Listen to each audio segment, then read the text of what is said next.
북한아. 깨로 안녕하세요. 안녕하세요. 안녕하십니까. 혼자서 뭐 여기를. 난 항상 이게 포즈야, 기본 포즈예요. 아.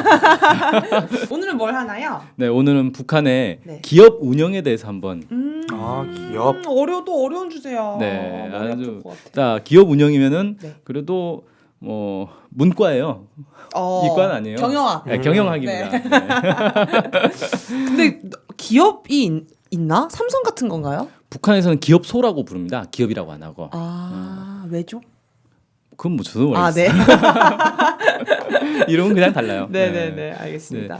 이제 물론 삼성 같은 그런 데랑은 다르죠. 그러니까 개인이 소유한 기업이 아니라 이제 북한에서는 개인 소유가 금지돼 있기 때문에 그렇죠. 국가에서 소유한 국영기업 국영기업. 아니면 북한에서도 그러니까 국영기업이 아닌 일반 그 협동농장처럼 협동조합으로 돼 있는 기업들이 있어요.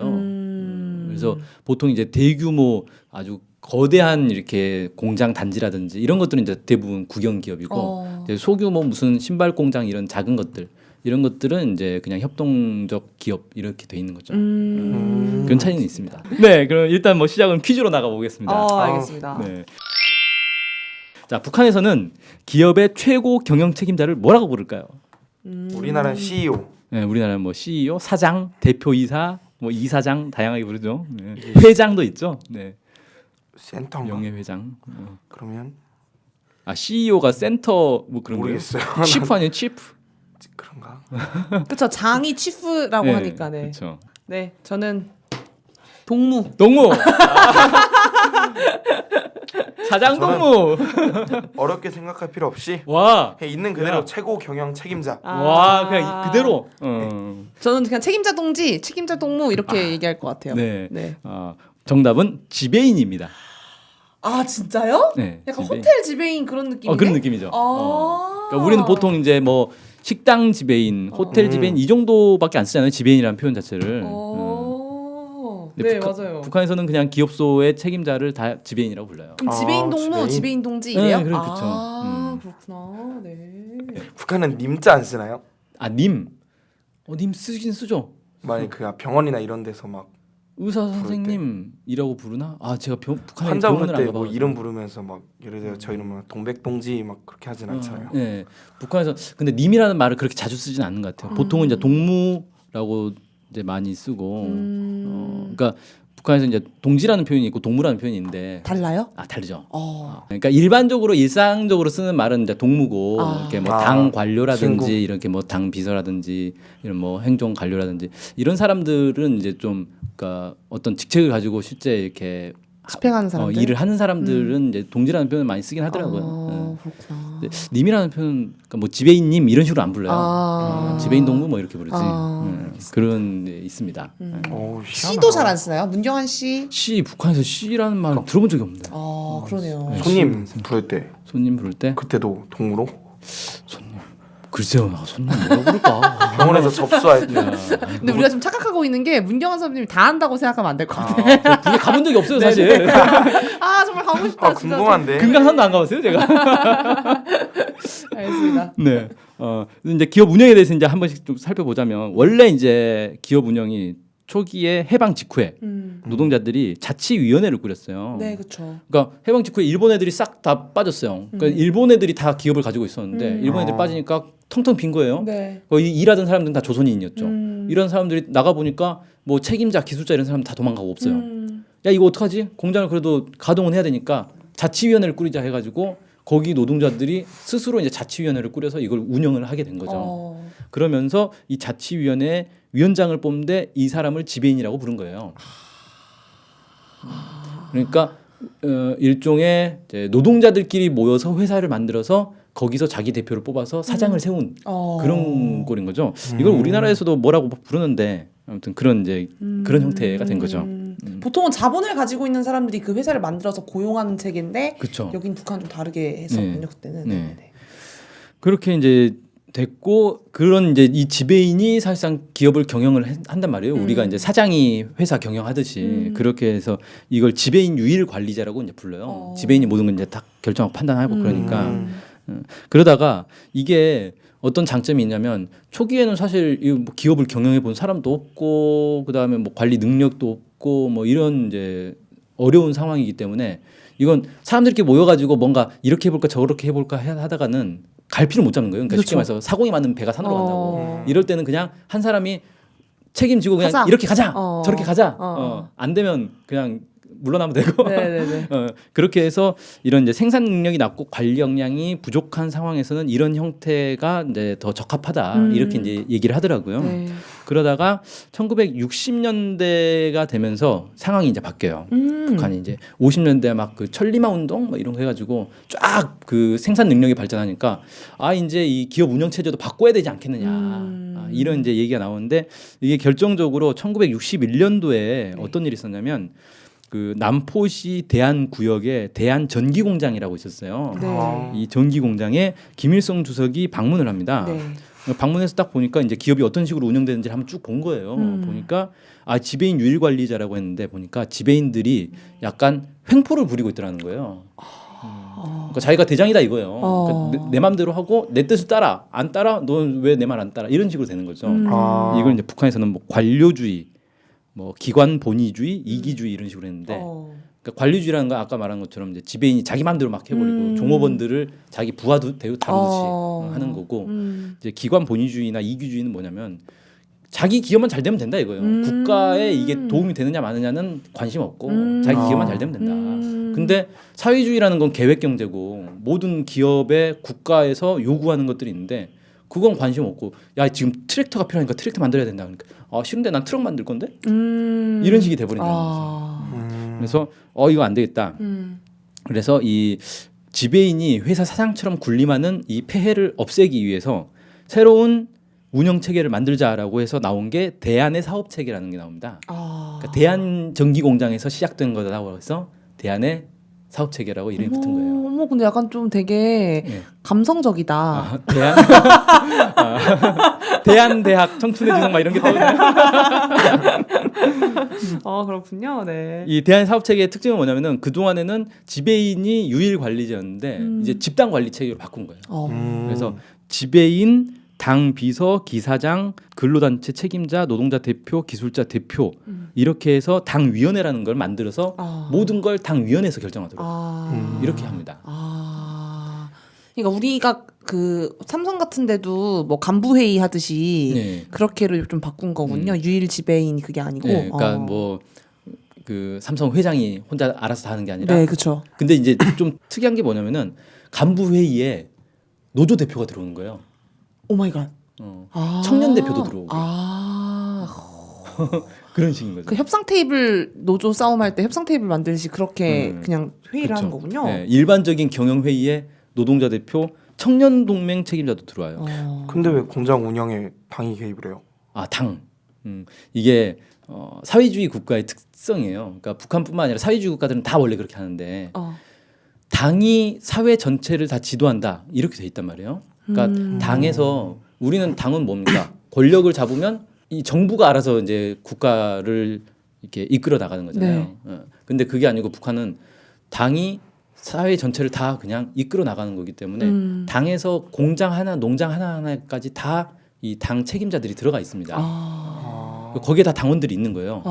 그 당원들의 대표가 또 있는 거고 당이 이제 뭐 하는 거냐면 당 정책을 세워요. 예를 들어 올해 우리 국가는 이렇게 가야 된다라고 결정을 세우면 그걸 가지고 이제 지배인과 공장에 있는 당원들과 공장원들을 설명을 해주는 거죠. 우리 올해 국가 목표가 이거니까 우리 공장은 이걸 해야 되는 거다. 이게 이제 당 비서의 역할인 거예요. 그럼 이제 지배인이 야 그거 해봐야 돈 안 되고 이거 하자. 뭐 모기채를 만들어야 돈이 되는 거예요. 지금 파리채는 돈이 안 돼. 그러면 이제 당 비서가 아니 지금 국가의 목표가 이건데 그 국가의 방향과 어긋나는 거다. 그러면 안 된다. 토론을 계속 해주는 거군요. 국가 방향에 맞게. 그러니까 지배인은 공장 운영이 책임인 거고 당 비서는 국가 정책이 제대로 관철되고 있는지를 책임지는 거고 그런 거죠. 그러니까 쉽게 말해서 이런 거예요. 지배인은 엔진이에요. 막 무조건 앞으로 가. 근데 핸들은 당 비서가 잡고 있는 거죠. 어디로 가야 되느냐.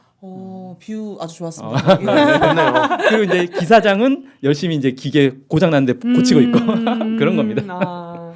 자, 그게 이제 이 사회주의 경제의 특징이고 퀴즈 또 나가죠. 알겠습니다. 북한에서 기업의 생산 목표는 국가가 결정한다. 기업이 결정하는 게 아니라. 맞으면 O, 틀리면 X. 이것도 세모 안 되나요? 그런 거 같이 없습니다. 아 그래요? 우리에게 중립은 없습니다. 국가 하는 일이 너무 많아요.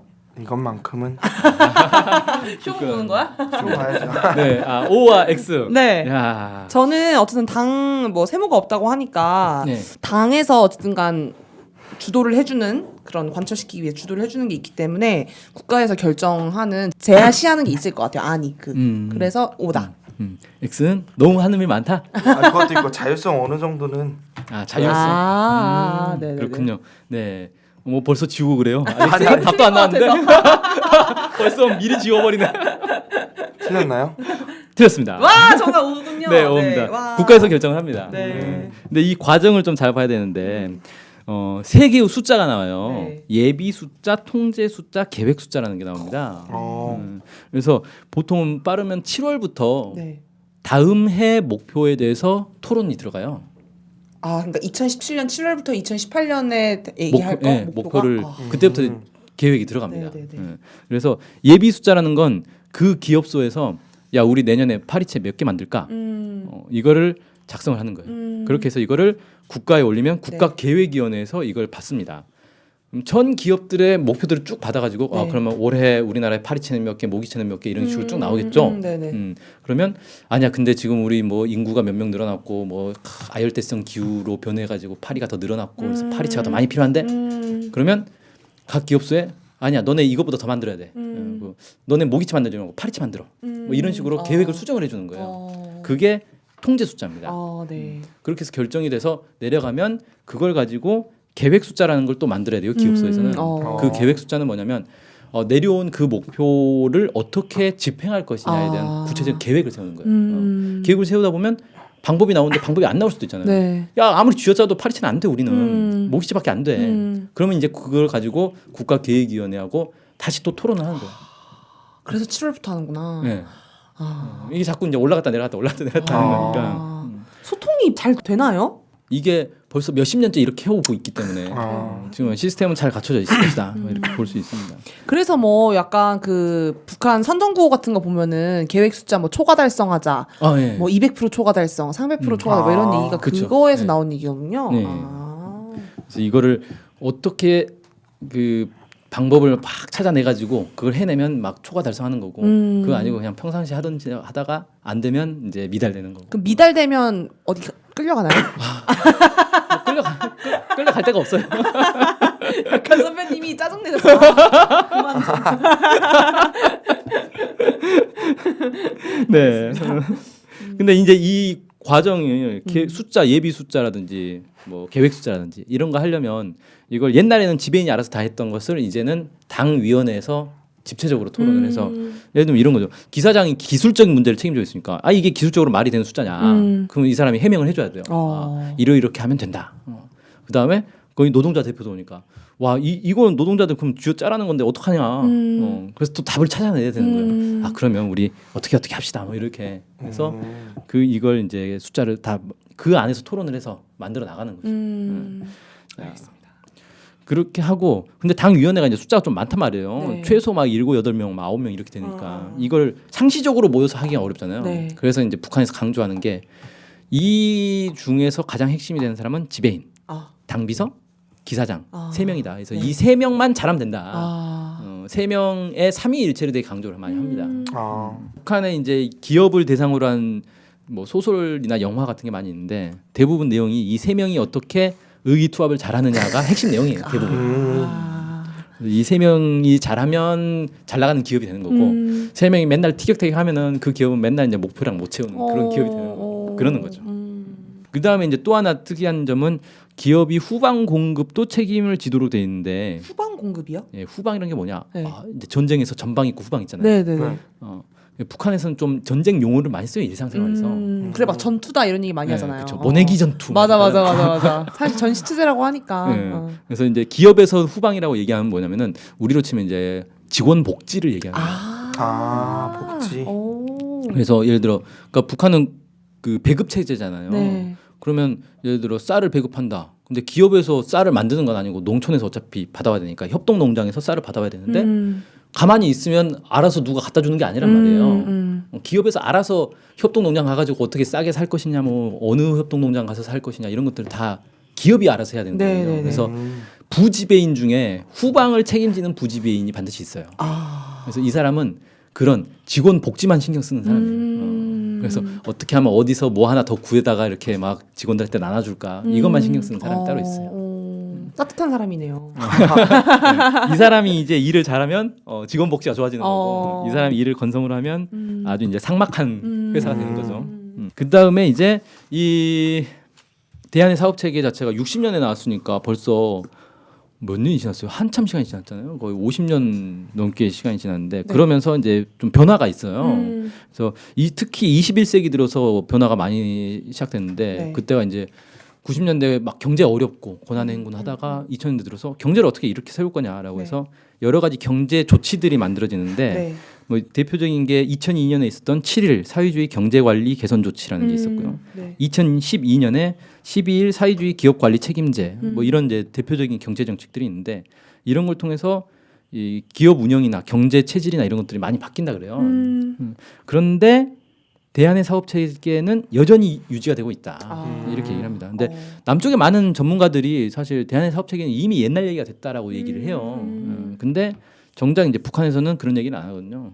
대한의 사업 체계는 여전히 존재한다라고 얘기하는데 이게 이제 어떻게 왜 이런 오해가 생기는지 제가 좀 찾아보니까 대한의 사업 체계가 처음 나온 당시만 해도 뭐냐면은 지배인이 자기 마음대로 막 하는 거를 이렇게 하면 안 되고 노동자들이 직접 경영에 참여하도록 해놔야 된다. 집단 지도 체제로 만들어야 된다. 그 목표가 뭐냐? 노동자들이 일을 하는데 그냥 시키는 일만 하면 재미가 없잖아요. 야, 너 모기채 만들어. 난 파리채 전문인데 재미가 없어진단 말이에요. 근데 그게 아니라 다 같이 모여가지고 우리 뭐 만들까 회의를 하면 이것도 만들어보자, 저것도 만들어보자. 창의성이 높아진다는 거죠. 그래서 노동자들의 창의성을 높이기 위해서 도입한 게 이 대한의 사업 체계라는 거예요. 근데 이 아까 얘기했던 뭐 7일 경제 관리 개선 조치라든지 이런 조치들이 거의 대부분 뭐냐면 노동자들의 창의성을 어떻게 높일 것이냐를 목적으로 하는 조치들이에요. 그러니까 결국은 근본에서 똑같은 목적을 가지고 있는 거라는 거죠. 근데 왜 이렇게 됐냐면 원래 대한의 사업 체계 자체가 이 노동자들의 이 창의성을 높이는 목적으로 됐는데 이것도 오랜 시간이 걸치면서 점점 좀 관성화된 거예요. 그러니까 이제 대표적인 게 그 독립채산제라는 게 있는데 독립채산제가 뭐냐면 기업이 이 경영에서 독자적인 부분이 있어요. 그러니까 국가에서 시키는 것만 하는 게 아니라 기업이 자체적으로 자기들이 추가로 이런 거 더 만들어 가지고 뭐 어떻게 경영을 하고 이런 것들이 있는데 그 동안에는 이거를 제대로 안 했죠. 왜냐하면 사람들이 약간 기업이 자체로 뭘 한다 그러면 이게 사회주의권에서 뭔가 벗어난 거 아니야? 이런 이제 생각이 드니까 꺼려지는 거예요. 그러다 보니까 사실은 대한의 사업 체계에 원래 하자라고 했던 것들이 제대로 안 된 부분이 있었던 거죠. 그것 때문에 결국은 이제 고난의 행군 같은 경제 어려움을 겪게 된 거다.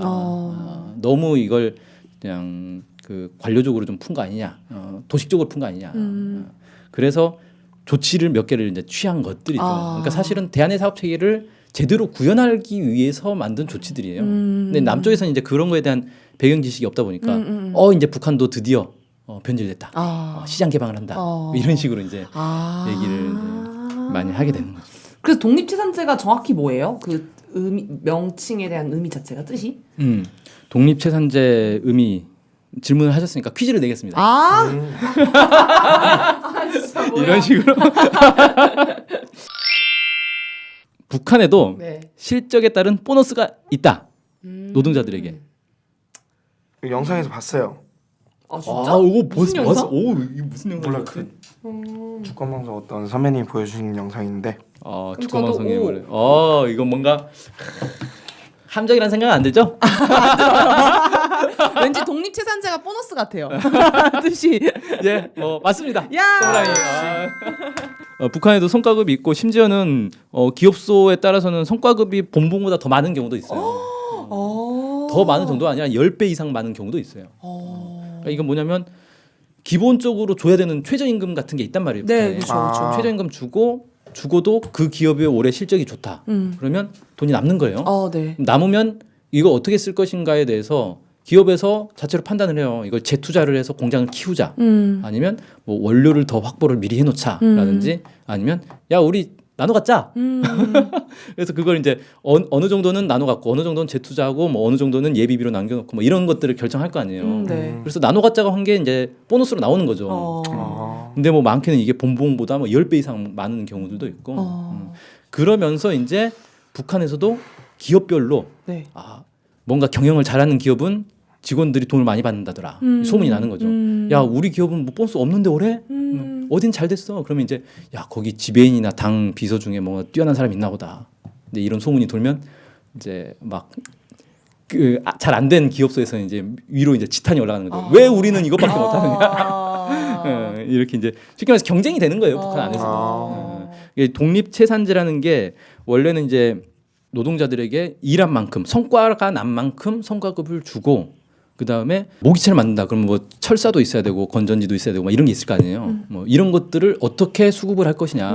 그 전에는 가만히 있으면 위에서 막 줬단 말이에요. 그러니까 거기에 관성에 빠져가지고 가만히 있으면 주겠지. 근데 고난의 행군일 때 이런 경제 시스템이 다 무너졌어요. 그러니까 이제 능력 없는 지배인들은 멍하니 있다가 아무 주는 게 없는데 뭘 만들어 손 놔버린 거죠. 근데 이제 능력 있는 지배인들은 막 여기저기 발로 뛰면서 네. 다 원료들을 확보해가지고 그래도 뭐라도 막 만들고 만들어서 팔고 그런 데는 또 유지가 되고 그런 게 있는데 원래 이제 독립채산제라는 건 그런 걸 기업이 자체로 하는 부분이 있어야 된다라는 거였는데 네네. 그 동안에는 국가에서 알아서 다 해주니까 별로 신경 안 쓰다가 이제 이게 관성에 빠졌던 거고 네. 그래서 독립채산제를 제대로 하자. 그 전에는 뭐 이중 독립채산제, 뭐 반 독립채산제 뭐 이런 식으로 약간 기형적으로 유지를 하던 존재했던 게 네. 이제 제대로 해보자. 원래 하기로 했던 거니까 제대로 해보자. 뭐 그런 개념인 거예요. 근데 자본주의랑 다를 게 없는데요? 그죠? 진짜로. 아니 보너스가 더 많으면은 그러고 이거 경쟁하는데 자본주의 아닌가 이거? 그렇게 볼 수 있죠. 그래서 사실 많은 사람들이 그 경제 과실 그 개선 조치 이런 것들 나올 때마다 북한이 이제 점점 자본주의화 된다. 이렇게. 그 시장이 맞아 있는 순간부터 그런 얘기 많이 있었어요. 네. 근데 자본주의와 사회주의의 근본적인 차이점은 뭐냐면 그 기업의 소유 관계거든요. 그쵸, 맞아. 네. 개인이 그걸 소유하느냐, 이거를 기업이나 사회가 소유하느냐의 차이인 거예요. 그러니까 우리나라에서는 예를 들어 삼성, 현대 이런 것들은 다 주주들이 주인이잖아요. 네, 네. 그러니까 그 돈 있는 사람이 그 기업을 소유하는 거란 말이에요. 근데 북한에는 주식 이런 이제 주주의 개념이 없는 거죠. 내가 돈이 있으니까 기업을 사고 싶어. 그거 안 돼요. 돈이 아무리 많아도 개인 기업을 살 수가 없어요. 그리고 기업이라는 게 존재하는 건 국영 기업 아니면 이 사회적 기업. 그래서 사회가 소유하는 거지 개인이나 뭐 소수 돈 많은 사람이 소유할 수가 없기 때문에 공장이 막 잘 돼가지고 엄청난 뭐 수익을 남겨도 그게 결국은 그 공장 노동자들한테 다 돌아가는 거지. 이게 그 기업을 소유하고 이렇게 손 하나 까딱 안 하고 소유만 하고 있던 사람한테 막 배당금이 막 떨어진다거나 이런 게 없는 거예요. 그러니까 불로소득이라는 게 존재하지 않는 거예요. 그쵸. 우리는 사실 주식만 많이 가지고 있으면 1년 내내 놀아도 연말에 배당금이 막 몇백억씩 떨어지고 그러잖아요. 네네네. 그런 차이가 있다. 그런 의미구나. 그런 의미에서 사회주의가 여전히 유지되고 있는 거다. 자본주의하고는 그런 차이가 있는 거다. 근데 그 능력 있는 지배인들을 다른 기업소에서 영입하려고 하고 그런 경쟁은 없나요? 스카웃. 네, 스카웃 그쵸. 네. 지배인을 스카웃하는 건 잘 모르겠는데 네. 그 이제 밑에 관리들 같은 경우는 네. 중간재 관리자 같은 경우는 실제로 기업들의 이동을 하기도 해요. 본인이 이제 나는 여기보다는 저쪽 기업소가 더 맞는 것 같다. 그래서 신청을 하면 받아들여지면 실제 이동을 하기도 하고 그렇게 이제 되기도 하고 지배인 같은 경우는 예를 들어 어떤 공장이 되게 중요한 공장인데 네. 몇 년간 실적을 계속 못 내요. 그러면 국가에서 저건 지배인의 문제가 있는 것 같다. 그럼 지배인을 바꾸기도 하고 당비서가 문제다. 그럼 당비서를 바꾸기도 하고 그렇게 하기도 해요. 그래서 능력 있는 사람은 막 여기저기 이제 파견 나가는 거죠. 그래서 거기 가서 몇 년 동안 일 잘해가지고 막 키워놓으면 또 딴 데 가가지고 그런 경우도 있고 그래요. 그런 거에서 성과를 많이 찾을 것 같아요, 진짜로. 본인 그쵸. 스스로도. 네. 네네네. 자, 오늘 뭐 이제 북한의 기업 운영에 대해서 쭉 살펴봤는데 뭐 소감 한 마디씩 들어보죠. 네, 뭔가 알면 알수록 좀 특이한 나라인 것 같아요, 진짜. 그러니까 그 전 세계에 만연해 있는 그런 자본주의 속에서 본인 사회주의와 좀 약간 그런 좀 체계가 있잖아요. 그 김일성, 김정일, 김정은 이런 체계와 그런 당을 중심으로 해서 만들려고 하는 거에서 나라를 잘 꾸려보려고 진짜 살림하는 것 같은 느낌 있잖아요. 나라 살림을 진짜 이렇게 좀 하고 있구나라는 걸 알게 되는 것 같아가지고 늘상 좀 되게 새롭네요. 네. 너무 가보고 싶어요. 알겠습니다. 네. 네. 저는 뭐 일단 보너스가 굉장히 많을 수도 있다. 봉급이 10배가 된다 이러고 괜찮은 것 같아요. 진짜 10배. 그러고 그 권력 체계가 아닌 거잖아요. 한마디로 말하면 비서도 있고. 네. 그게 진짜 좋은 것 같아요. 네. 오늘 방송은 여기서 마치도록 하겠습니다. 감사합니다. 감사합니다. 안녕.